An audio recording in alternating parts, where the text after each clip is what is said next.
Do not be anxious about anything, but in every situation, by prayer and petition, with thanksgiving, present your requests to God.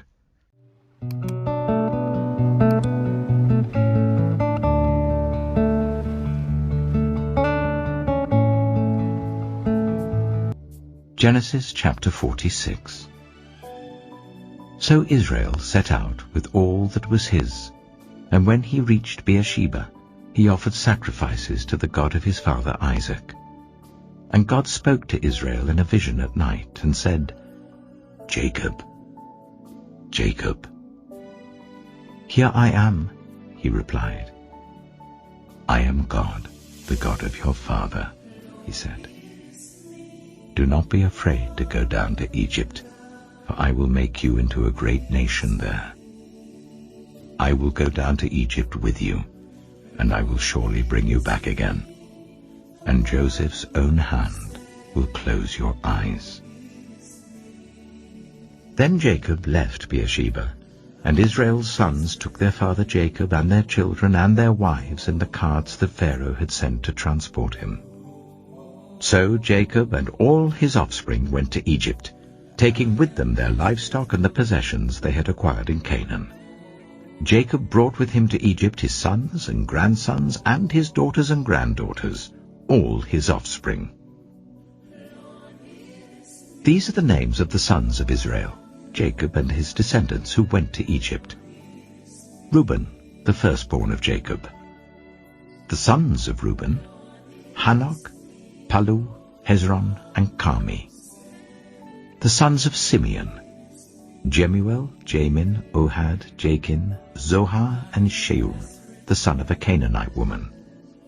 The sons of Levi, Gershon, Kohath, and Merari. The sons of Judah, Onan, Shelah, Perez, and Zerah. But and Onan had died in the land of Canaan. The sons of Perez, Hezron and Hamul. The sons of Issachar, Tola, Pua, Jeshub, and Shimron. The sons of Zebulun, Sered, Elon, and Jahilel. These were the sons Leah bore to Jacob in Paddan Aram, besides his daughter Dinah. These sons and daughters of his were 33 in all. The sons of Gad, Zephon, Haggai, Shunai, Esbon, Eri, Erodai, and Arilai.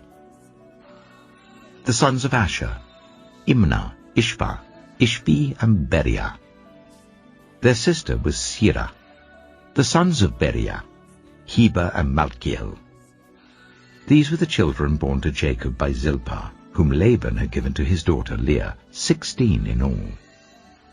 The sons of Jacob's wife Rachel, Joseph and Benjamin. In Egypt, Manasseh and Ephraim were born to Joseph by Asenath, daughter of Potiphar, priest of On.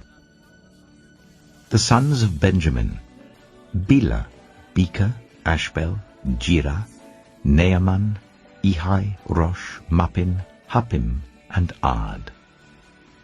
These were the sons of Rachel who were born to Jacob, 14 in all. The son of Dan, Hushim. The sons of Naphtali, Jaziel, Gunai, Jezer, and Shillem. These were the sons born to Jacob by Bilhah, whom Laban had given to his daughter Rachel, 7 in all. All those who went to Egypt with Jacob, those who were his direct descendants, not counting his sons' wives, numbered 66 persons. With the 2 sons who had been born to Joseph in Egypt, the members of Jacob's family, which went to Egypt, were 70 in all. Now Jacob sent Judah ahead of him to Joseph to get directions to Goshen. When they arrived in the region of Goshen, Joseph had his chariot made ready and went to Goshen to meet his father Israel. As soon as Joseph appeared before him, he threw his arms around his father and wept for a long time. Israel said to Joseph, "Now I'm ready to die, since I have seen for myself that you are still alive." Then Joseph said to his brothers and to his father's household, I will go up and speak to Pharaoh, and will say to him, My brothers and my father's household, who are living in the land of Canaan, have come to me. The men are shepherds. They tend livestock, and they have brought along their flocks and herds and everything they own. When Pharaoh calls you in and asks, What is your occupation? You should answer, Your servants have tended livestock from our boyhood on, just as our fathers did. Then you will be allowed to settle in the region of Goshen, for all shepherds are detestable to the Egyptians. Genesis chapter 47. Joseph went and told Pharaoh, My father and brothers with their flocks and herds and everything they own have come from the land of Canaan and are now in Goshen. He chose 5 of his brothers and presented them before Pharaoh. Pharaoh asked the brothers, What is your occupation? Your servants are shepherds, they replied to Pharaoh, just as our fathers were. They also said to him, We have come to live here for a while because the famine is severe in Canaan, and your servants' flocks have no pasture. So now please let your servants settle in Goshen. Pharaoh said to Joseph, Your father and your brothers have come to you, and the land of Egypt is before you. Settle your father and your brothers in the best part of the land. Let them live in Goshen, and if you know of any among them with special ability, put them in charge of my own livestock. Then Joseph brought his father Jacob in and presented him before Pharaoh. After Jacob blessed Pharaoh, Pharaoh asked him, How old are you? And Jacob said to Pharaoh, The years of my pilgrimage are 130. My years have been few and difficult, and they do not equal the years of the pilgrimage of my fathers. Then Jacob blessed Pharaoh and went out from his presence. So Joseph settled his father and his brothers in Egypt and gave them property in the best part of the land, the district of Ramesses, as Pharaoh directed. Joseph also provided his father and his brothers and all his father's household with food according to the number of their children. There was no food, however, in the whole region because the famine was severe. Both Egypt and Canaan wasted away because of the famine. Joseph collected all the money that was to be found in Egypt and Canaan in payment for the grain that they were buying, and he brought it to Pharaoh's palace. When the money of the people of Egypt and Canaan was gone, all Egypt came to Joseph and said, Give us food. Why should we die before your eyes? Our money is all gone. Then bring your livestock, said Joseph.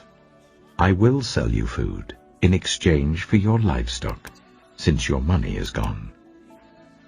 So they brought their livestock to Joseph, and he gave them food in exchange for their horses, their sheep and goats, their cattle and donkeys.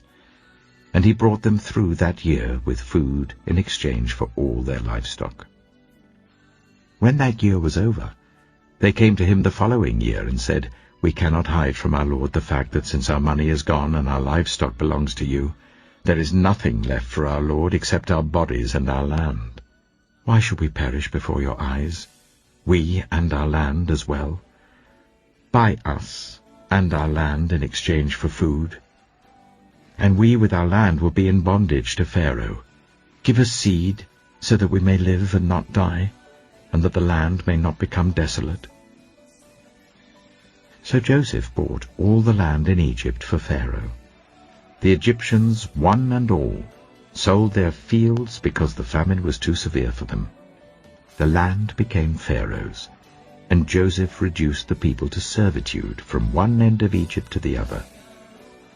However, he did not buy the land of the priests, because they received a fixed allowance from Pharaoh, and had food enough from the allowance Pharaoh gave them. That is why they did not sell their land. Joseph said to the people, Now that I have bought you and your land today for Pharaoh, here is seed for you so you can plant the ground. But when the crop comes in, give 1/5 of it to Pharaoh. The other 4/5 you may keep as seed for the fields and as food for yourselves and your households and your children. You have saved our lives, they said. May we find favor in the eyes of our Lord. We will be in bondage to Pharaoh.